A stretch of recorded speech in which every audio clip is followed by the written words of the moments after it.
Risalah Kehidupan.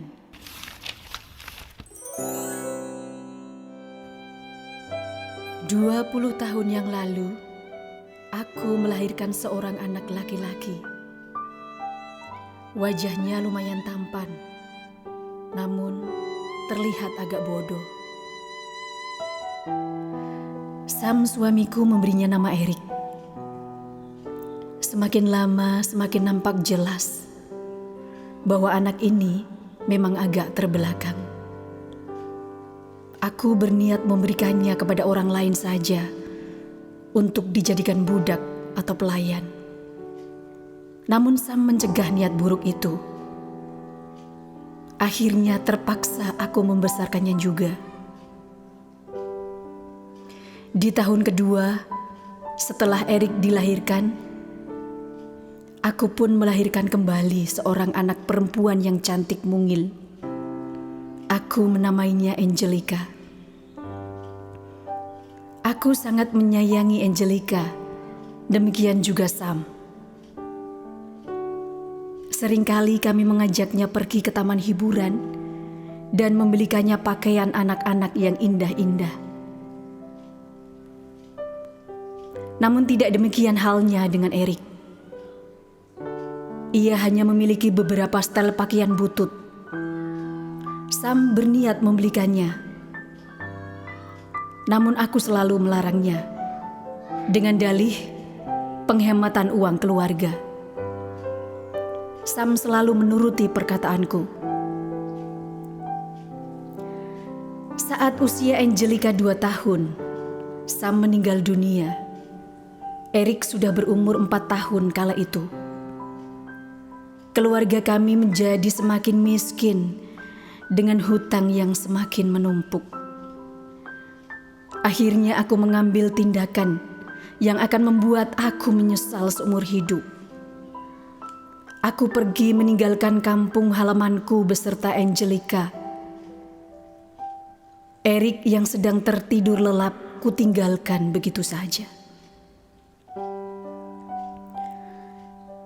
Kemudian aku tinggal di sebuah gubuk setelah rumah kami laku terjual untuk membayar hutang. Setahun, 2 tahun, 5 tahun, 10 tahun telah berlalu sejak kejadian itu. Dan aku telah menikah kembali dengan Brad, seorang pria dewasa.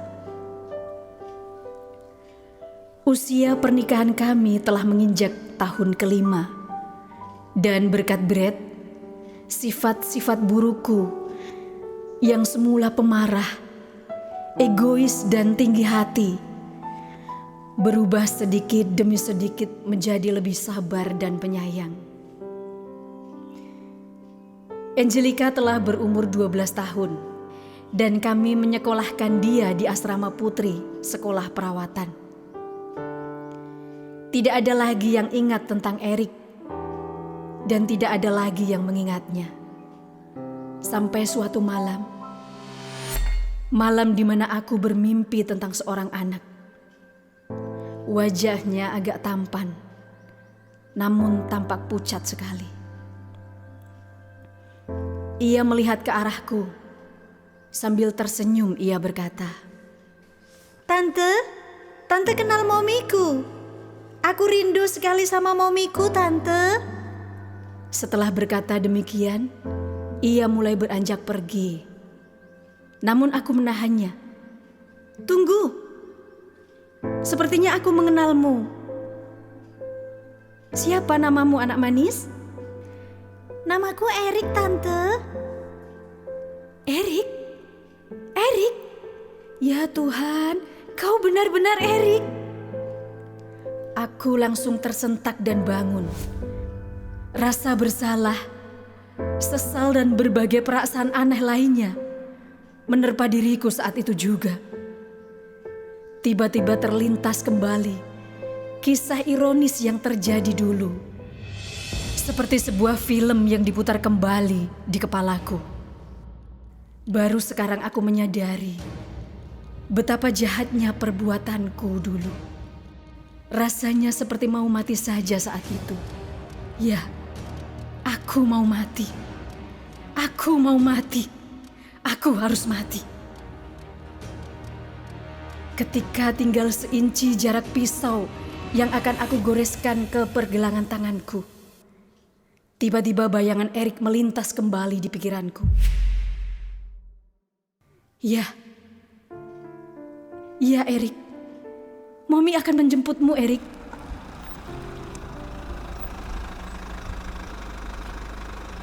Sore itu aku memarkirkan mobil biruku di samping sebuah gubuk.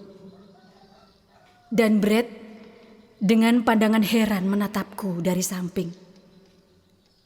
Mary, apa yang sebenarnya terjadi? Oh, Brad, kau pasti akan membenciku setelah aku menceritakan hal yang telah aku lakukan dulu.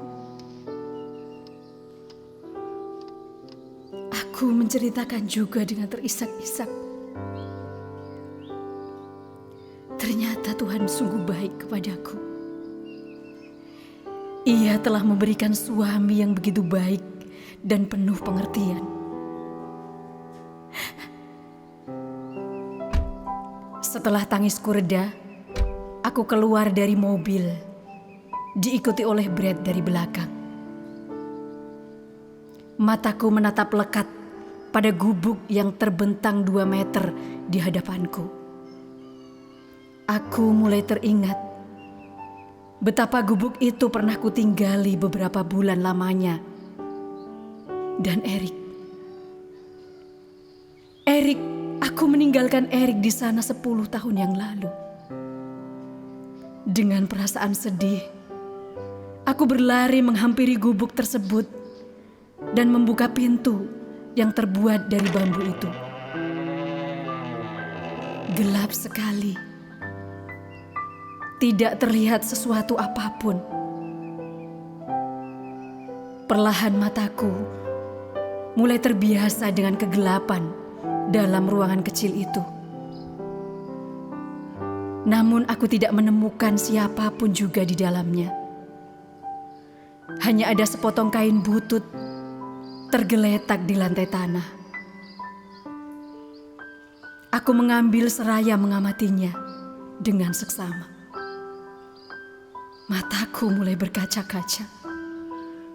Aku mengenali potongan kain tersebut sebagai bekas baju butut yang dulu dikenakan Erik sehari-harinya. Beberapa saat kemudian, dengan perasaan yang sulit dilukiskan, aku pun keluar dari ruangan itu. Air mataku mengalir dengan deras. Saat itu aku hanya diam saja. Sesaat kemudian aku dan Brad mulai menaiki mobil untuk meninggalkan tempat itu. Namun aku melihat seseorang di belakang mobil kami. Aku sempat kaget sebab suasana saat itu gelap sekali. Kemudian terlihatlah wajah orang itu yang demikian kotor. Ternyata ia seorang wanita tua. Kembali aku tersentak kaget, manakala ia tiba-tiba menegurku dengan suaranya yang parau. "Hai, siapa kamu? Mau apa kamu kemari?" Dengan memberanikan diri, aku pun bertanya, "Ibu, apa ibu kenal dengan seorang anak bernama Erik yang dulu tinggal di sini?" Ia menjawabnya, "Kalau kamu ibunya, kamu sungguh perempuan terkutuk. Tahukah kamu, 10 tahun yang lalu sejak kamu meninggalkannya di sini, Erik terus menunggu ibunya dan memanggil, 'Mommy! Mommy! Mommy! Di mana kau, Mommy?' Karena tidak tega, aku terkadang memberikannya makan dan mengajaknya tinggal bersamaku. Walaupun aku orang miskin dan hanya bekerja sebagai pemulung sampah, namun aku tidak akan meninggalkan anakku seperti itu. 3 bulan yang lalu, Erik meninggalkan secari kertas ini.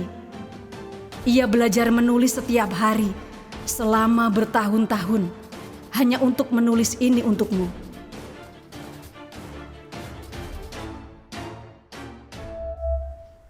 Saya pun membaca tulisan di kertas itu. Momi, mengapa Momi tidak pernah kembali lagi? Momi marah sama Erik. Mom, biarlah Erik yang pergi saja. Tapi Momi harus berjanji kalau Momi tidak akan marah lagi sama Erik. Bye, Mom. Saya menjerit histeris membaca surat itu sambil menangis. Bu, tolong katakan di mana ia sekarang.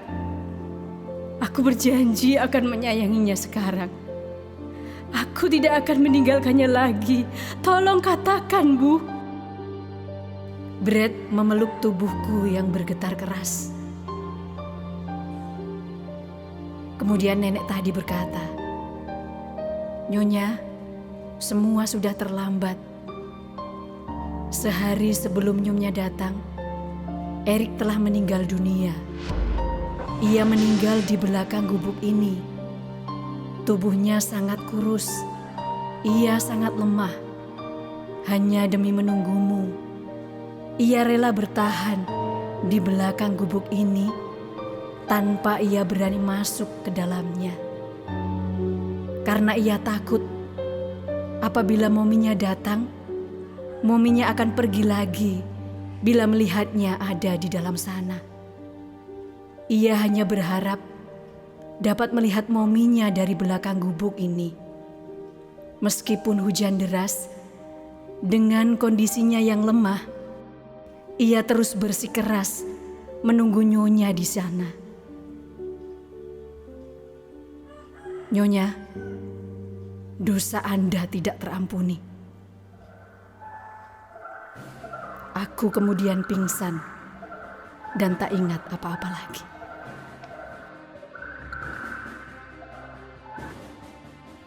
Cerita inspirasi tadi mengajarkan kita, apapun kondisi anak kita, tetaplah anak titipan Tuhan yang wajib kita jaga, kita pelihara, kita sayangi, bagaimanapun kondisi fisik atau yang lainnya.